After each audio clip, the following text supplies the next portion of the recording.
قیامت کے دن کچھ لوگوں کو قبروں سے اٹھایا جائے گا.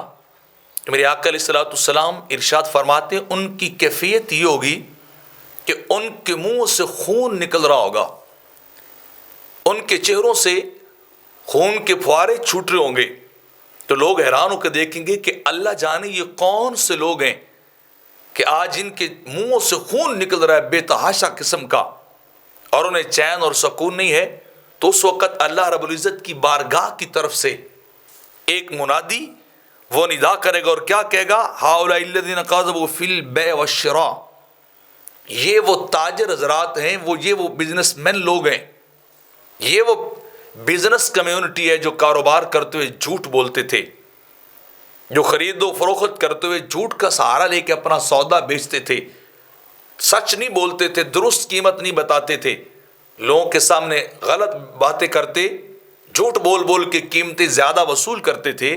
تو آج ان جھوٹے تاجروں کی سزا یہ ہے، آج اپنے کاروبار کے اندر غلط بیانی سے کام لینے والے لوگوں کی سزا یہ ہے کہ کیفیت کیا ہے کہ ان کے منہوں سے یجری من افواہہم دم، ان کے منہوں سے خون کے فوارے چھوٹ رہے ہیں، ان کے منہ سے خون نکل رہا ہے. فہذا جزاؤہم ومصیرہم الی النار.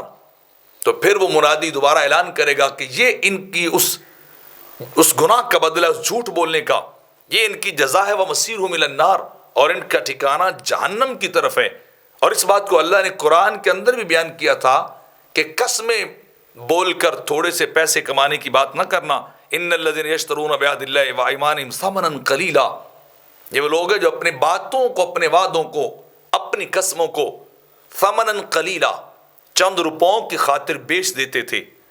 بار بار قسم اٹھاتے تھے کاروبار کے اندر، قسمیہ جملے بولتے تھے کاروبار کے اندر، غلط بیانی سے کام لیتے تھے. تو آج ان جھوٹے تاجروں کی سزا یہ قیامت کے دن ہے کہ منہ سے خون چل رہا ہے.